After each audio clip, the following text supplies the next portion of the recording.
Over 4 decades ago, medical device pioneers John Abley and Pete Nicholas co-founded Boston Scientific to get life-saving technologies into the hands of physicians.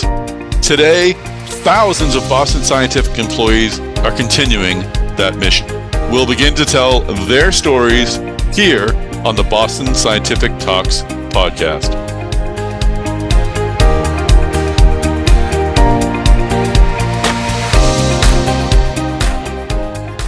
Hi, this is Tom Salemi of Device Talks. Welcome back to the Boston Scientific Talks podcast. It's great to have you here to hear about a new technology acquired by Boston Scientific from a company called Obsidio. I spoke with Peter Pattison. He's president of Interventional Oncology at Boston Scientific, and Liza Davis. She is vice president of R&D at Interventional Oncology. And we talked about the Obsidio technology. Obsidio had made a conformable solid, and I'll let the podcast speak to the specifics, but a very cool technology, a very great addition to Boston Scientific's interventional oncology business. We'll talk a bit about how Boston Scientific came to identify the company and the technology and what the plans are for the future. So thanks to Peter Pattison and Liza Davis of Boston Scientific for joining us on this episode of the Boston Scientific Talks podcast. Before we begin this episode, I want to bring in our sponsor, TE Connectivity. Again, this is the medical business unit at TE Connectivity. I spoke with Katie Devon. She's a product manager at TE Connectivity.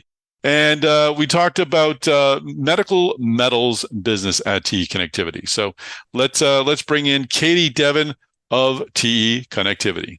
Katie Devon, thanks for joining us. Tell us about the medical metals business at TE Connectivity. Sure. So TE's metals business unit is built on a legacy of leading and acquired brands, including Creganna Medical, Precision Wire Components, LSA Laser, and Microgroup. These brands combined make up a total of over 50 years of metals processing expertise. And one of our product lines within the metals business unit is AllTube. This product line consists of our standard medical grade stainless steel tubing. And when choosing what sizes of material for your next generation product, we offer fractional and hypodermic gauge tubing. This tubing is also available on our website in metric sizes. And you can view our standard sizes and order online at te.com/medical. Or if you can't find a size of tubing to meet your requirements, we can also resize tubing in-house using our grinding capability to meet your required inner and outer diameter dimensions. Great. We'll hear more from Katie Devon a little later in the podcast. If you want to find out more information about TE Medical, go to its website. That's te.com/medical. Well, Peter Pattison and Liza Davis, welcome to the podcast. Hi, Tom. Thanks for having us. Thank you. So interested in learning about Obsidio, which is the company you acquired last year. It sounds like a fascinating piece of technology, and learning about the whole interventional oncology business. But if you could take a moment, we always like to understand how folks found their way into the medical device industry. Peter, if you don't mind kind of kicking things off, what was your first job that drew you to the medical device industry? Good question, Tom. I got into it. I didn't know I was getting into the medical device business. I came out of an MBA and got a job at a local company here in Ottawa, Canada, where I live, called Nordion, where we had a fledgling kind of startup product we're trying to launch, and it was called TheraSphere. It's intravenous microspheres for treating liver cancer. And at the time, we were more focused as a radiopharmaceutical company. So it just happened to be a device, but we were always thinking of it as a radioactive product that fit into our portfolio, and it turns out it's actually a medical device, and that's how we got started with it. And then TheraSphere has been acquired by a couple companies, first by BTG, and then BTG got acquired by Boston. That's how I ended up here. And you've been with Boston for how long? Since the summer of 2019, right, Liza? That's right, yeah. All right, great. So that's when Liza and I got to be on the same team when we showed up from BTG. That's great. And Liza, how about you? I see you have a chemical engineering background. You've been at Boston Scientific for the same time? My whole career, essentially. Okay, yeah. I'm looking at your LinkedIn now. Yeah.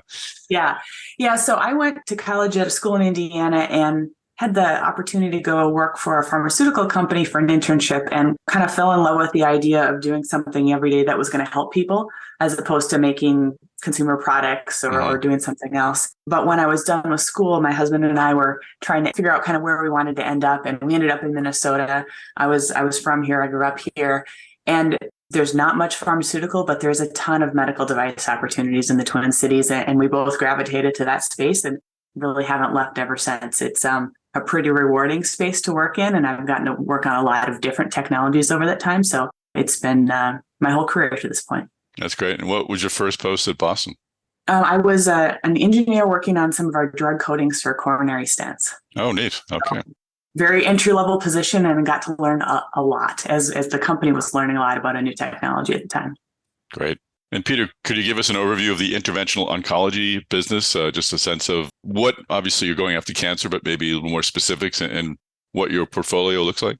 100% of our customers essentially are interventional radiologists. So we provide them tools to do their procedures, and we provide them therapies as well. So when you think on the tool side to help get access and to stop blood flow, redirect flow, we have coils, we have catheters, and we have wires, as well as drainage catheters. So things to help them navigate through the body. And on the therapy side, we have two forms of ablation where you can essentially ablate tumors through either heat with our RFA system or cold through turning the tumors into ice balls with cryoablation. And then we have beads, land beads that can kind of block blood flow, starve tumors. We have beads that in parts of the world, you can load them with drug to help provide a high dose of chemotherapy to a very small area. Or we also have radioactive beads with yttrium in them called Therasphere. That's where you're providing a high dose of radiation right into the tumors. The beads flow into the tumor. So that kind of covers our spectrum all the way from wires and catheters for access all the way to delivering therapeutic payloads for cancer treatment. And Liza, what are some of the physical challenges of diverting blood flow and performing many of the functions that Peter just outlined? It sounds simple enough, but then when you start to think about the challenges, I'm sure there's plenty. Yeah, so from a physician perspective, they are trying to block flow in a variety of different situations. So they might be in arteries or veins. They might be in very small vessels or very large vessels, and the flow rates might be different as well. And then sometimes they're actually trying to block flow in an area where there's been damage because of trauma or because the vessels themselves are not healthy in some way. So there's something different about them. So that means there's a really different physical environment for all of these products. And so, there are coils and particles, and now there's some new products coming on the market that we're talking about that all do slightly different things and are good at some things and not as good at others. So for example, some of the coils are really good at control, being put in a very specific place. If you have a side branch, you can put that coil very carefully near the side branch, but it's some time before they occlude, right? So they're not creating a full occlusion. They are slowing down flow and causing thrombus, and that can take some time in the procedure. On the other side, some of the liquid embolics that are, some of them not even indicated for peripheral use, might be faster for the occlusion, but they're harder to control for a physician. So they're really looking for a product that can do a specific job based on the situation that they're in and what area of the body they're trying to block flow. So as we've done advisory boards over the years, we've always heard that there's a need to have products that are more and more versatile to address all of those different situations. All right. I want to bring back our sponsor, TE Connectivity. Once again, I'm speaking with Katie Devon. She is product manager at TE Connectivity. Katie, tell me, what medical devices use medical tubing and where does it fit into product life cycles? Yeah, so this tubing can be used in multiple applications, from cardiovascular to endoscopy to robotic surgery, wherever medical grade stainless steel tubing is required. TE's Metals business unit vision is to be the partner of choice to our customers in building medical devices that save lives from prototype to scale. And during the ideation phase of your next generation device, standard tubing can be bought through our online store at te.com/medical with no minimum order quantities. When you're ready, then to turn your idea into a next generation medical device, you can work with our engineers at the TE Propellus Prototype Center to help accelerate your time to market. When you're ready to validate your product, we can bring the product through our project gate stages and finally to scale within operations. Our standard tubing can be used during the entire life cycle of the product to reduce lead times and bring your product from prototype to scale. And over the next few months, we're launching a new sample kit of standard tubing of multiple sizes to support engineers at the early stage of the product lifecycle. This is another way we're trying to reduce the lengthy product development cycle and accelerate the time to market. All right. And finally, Katie, how can someone order medical tubing from TE Connectivity? Yes, you can order through our online store at te.com/medical. Or if you're looking for a quote at higher volumes, you can contact one of our sales representatives by calling 1-800-ALL-TUBE or using our web chat function. All right, well, that's great. Thanks, Katie Devon, for the information about TE Connectivity. Once again, if you want to find out more information about TE Connectivity, go to its website. That's te.com/medical. te.com/medical. So, Peter, tell me, how did Boston Scientific come upon the technology? Was it a conference, a referral? Old school, new school? What was the what was it that brought you together? And this is also a really good example of during COVID, everyone got pretty comfortable, right? Pretty quick with video and calls, not going to the office. You don't need that direct human interaction. A lot of conferences were virtual, but there's always it's hard to really, that human interaction. How do you quantify it, right? And you bump into somebody, water cooler conversation. So this happened to be one of the first conferences I went back to live back in 2022, I think. And it was a long flight. And so why am I going all this way? But then you just bump into people and at meetings. And I ran into one physician who had said, hey, you should really talk to this guy over here.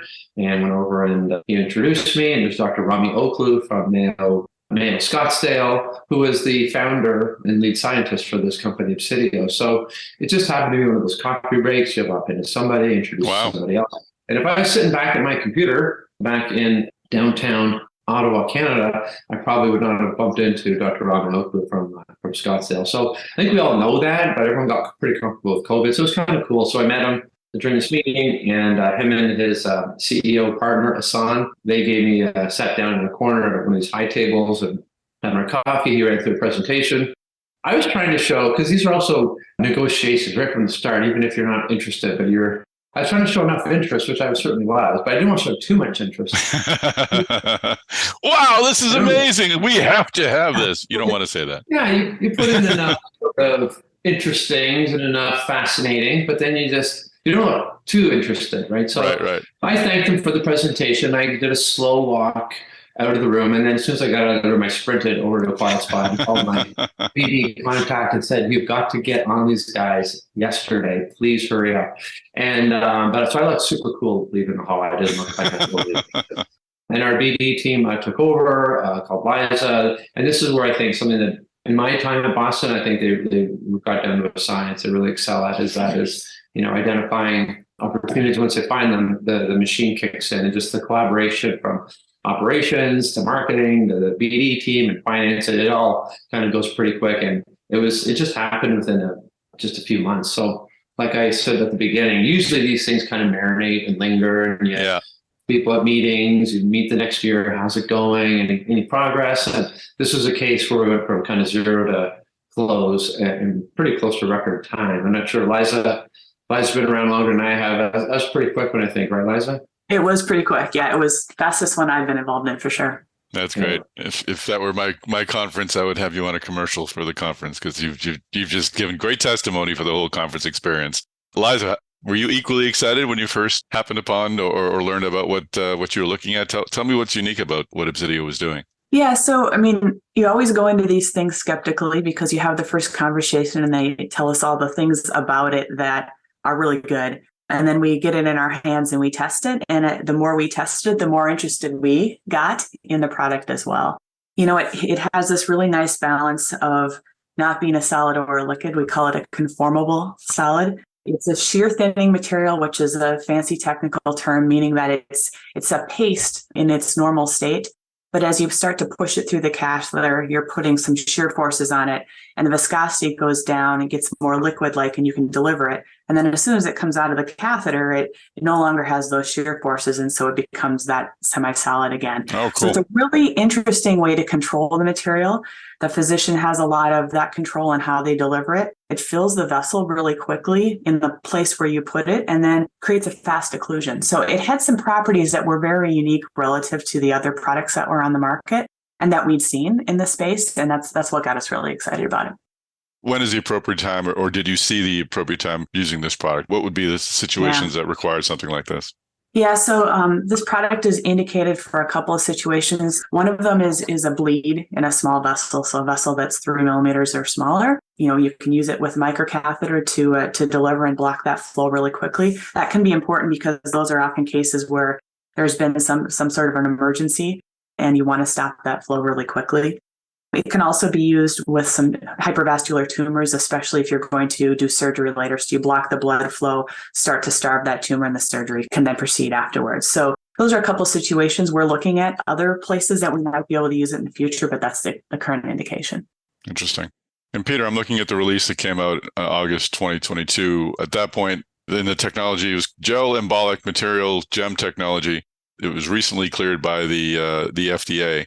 So had Obsidio, the company, managed all that, or did Boston have a role in that? How did the regulatory approval come to be? Right. So I'm speaking kind of second or third hand here, so allow me to storyteller's prerogative and see if I can come close. But essentially, they had done this all on their own. They received clearance in the summer, so we were aware of it. They seemed to be handling it fine. Then it became our job, as Liza said, to take this really cool idea and it's called a regulatory path. To, okay, how do you commercialize it? And that's not a small company's job. That's our company's job. Yep. So going from being able to make non-commercial batches and having a manufacturing process that's suitable for FDA requirements versus how do you really kind of make this in large quantities that's safe, has high quality, that's repeatable, is a whole different task. And that's part of our job is to, when we look at companies, as excited as we are about it, our job is also to be really critical about it and find kind of all the gaps and the holes. I'm not very good at that. I'm good at the being excited part. And know the PowerPoint reasons why we should be doing this and do a good upsell job. And it's Liza and her teams and colleagues, their job to kind of look for all the weak spots in the armor. So that's why it's great to have these different personalities and different functions around the table. So I think, and so that's been really our focus since last summer is how do we take this great concept and prototype and turn it into something that you can get out in high quantities that's safe and reliable. And Liza, how did it fit into your portfolio? Is it just an item that got thrown immediately into a sales bag, or was there more integration involved in commercialization? Yeah, there was more involved. So like Peter said, they had FDA clearance, which is a huge milestone and takes a lot of work to get to that point. But as a small company, they were focused exclusively on that. And they hadn't focused on how do we scale up the manufacturing processes so we can make commercial units that we could use to support a launch. So that's really where we got involved. We worked with the company to understand what they had done to that point and then how we were going to scale it up. And one of the things that's unique about this product, that almost every medical device is sterilized after manufacturing. So you build the product and then you sterilize it at the end and you know it's sterilized as you send it out the door. Because of the materials that are involved here, this actually has to be sterilized at the beginning. All of the components that go into the product or touch the product are sterilized. And then you assemble them in an aseptic environment, meaning you keep them sterile while you're processing them, and then you package them and send them out the door. So it's not a new process. It's used in the pharmaceutical industry all the time, but very new for us. And so we've had the opportunity to pull in experts and learn that process as we scale it up. It's actually a great product to manufacture in that you can be very successful with that processing, but you make sure that your operators are really well trained. We're monitoring the environment throughout the manufacturing process to make sure that it maintains that sterile environment. And, the way we handle the product and then do the testing at the end to verify that everything went just like we expected it to is all part of that process. So those are some of the things that we've been doing over the last few months as we get ready for launch. So is that something that you've built facilities to do, that Boston Scientific is doing itself, or are you working with partners who will be doing that on your behalf? small company, Obsidio, was working with a partner, but we're in the process of bringing that in-house just because it gives us more flexibility for scale up. Can you tell me where that's located? Where the company is located? Out on the East Coast, and we'll bring it into our Minnesota facility. Excellent. Okay, great. Peter, what's the state of commercialization? Is it out there, or are doctors using it? And what are you hearing back from them if it is? It's out there. It's out there. We started doing cases last week. We've done a dozen or so. We're being careful, right? If you, for example, if you have a class 3 device, like some of our devices, there's an extensive clinical program beforehand. With 510K devices, it's our opinion we should go slow as we launch. So the FDA is comfortable with everything we're doing. We're comfortable with everything we're doing from manufacturing and safety process and high quality product. But we still want to go slow and make sure that the product is meeting what we expect from a safety perspective and quality and physician handling and how they think about it. So we're going slow. We're picking a few sites. We're going with some really basic, straightforward cases, getting response back from customers. So I think we've done 10, 12 of them so far and a handful of sites. It's early days for sure, right? With the benefit of this product, Liza mentioned at the beginning, you're trying to find that sweet spot between a liquid embolic that will occlude quickly, but the control, as soon as it can go to the catheter, you're just kind of hoping it doesn't dribble or flow too far away, and a coil that can be super precise, but it's going to take a while to get that blockage, that occlusion. So what we hope for this product can you put it where you want and have it occlude very quickly? And that's what we've been getting. We've been getting total occlusion in under a minute. And that's really what we think is overused word here, but that's what we think is the game changer here is precision placement and occlusion very quickly. So again, we'll feel more confident after more cases, but we're looking forward to finishing this kind of early experience, taking any feedback on board, making any tweaks we might need to do, and then we're going to go full launch later in the summer. Anything else from you, Liza, on your thoughts on feedback?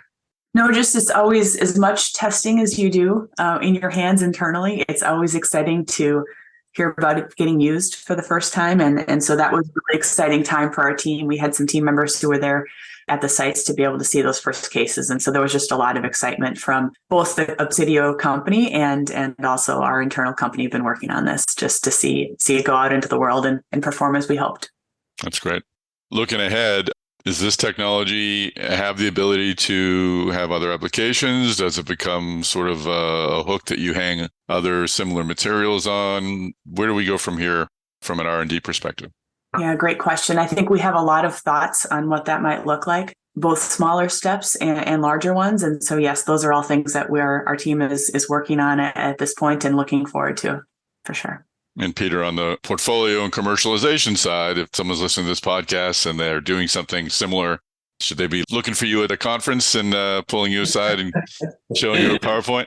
Yeah, come and find me. I'll try not to look super excited, but I'll be there with the game face on. Call you poker face. Say, another reason kind of why we're excited about it, and this is just kind of, I'd like to say it's super strategy, but a lot of it's just sheer chance. And Liza and her team have been working on a new set of coils. So historically, we've been a really solid player in the coil area. We've had some really good pushable coils. We've had a real workhorse coil called Interlock. Doctors have been around for a number of years, have been using it, and it's done its job. But we felt like we need to kind of really refresh and up our game on coils. So Liza and her team have been working for the last several years on a new family of fully detachable coils called the Bold. And we just launched the first one called the Bold Fibered late last year. We have 2 new ones coming out this summer, soft and packing coils. So we're going to have this family of 3 state-of-the-art fully detachable coils. And then Obsidio kind of falls in. So my goodness. So now we're going to have 4 new entrants into this embolics category. And that's really kind of where we're going to be spending our next year probably is the permutations and combinations of using these 3 coils plus Obsidio is going to be really interesting, and it's going to present new opportunities for new indications and new clinical trials and new development opportunities. So that's what I'm excited about. How do we take these 4 new tools in the toolbox and pull them together either with each other or with other therapies? Yeah, so that's what I'm excited about. There's a lot of work there, a lot to unpack, as they say. Fantastic. Well, great stuff. I love these sort of stories when early stage companies get acquired and their technology reaches patients. So thank you for joining us on the podcast. Thank you. Thanks for having us. Nice to meet you, Tom. All right, well, that is a wrap. Thanks so much for joining us on this episode of the Boston Scientific Talks podcast. Thank you, TE Connectivity, for sponsoring this episode. And thanks, of course, to Boston Scientific for making it possible. Do me a favor, if you would, so you don't miss a future episode of the Boston Scientific Talks podcast. Make sure you subscribe to the Device Talks podcast network. You'll get future episodes of this podcast and our other great podcasts sent directly to you. I also would appreciate it if you would share this episode on social media. And when you do, connect with me. I am on LinkedIn, Tom Salemi, Salemi. Also, please make sure you tag Device Talks and follow Device Talks. And also, of course, connect with Boston Scientific as well. You can find past episodes of the Boston Scientific Talks podcast on any major podcast application, Google, Spotify, Amazon. You can also like, follow, and or subscribe to this podcast by, again, clicking on the Device Talks podcast network. Well, that's it. We're already working on the next episode of the Boston Scientific Talks podcast. I look forward to bringing that to you very soon. Have a great day, everybody.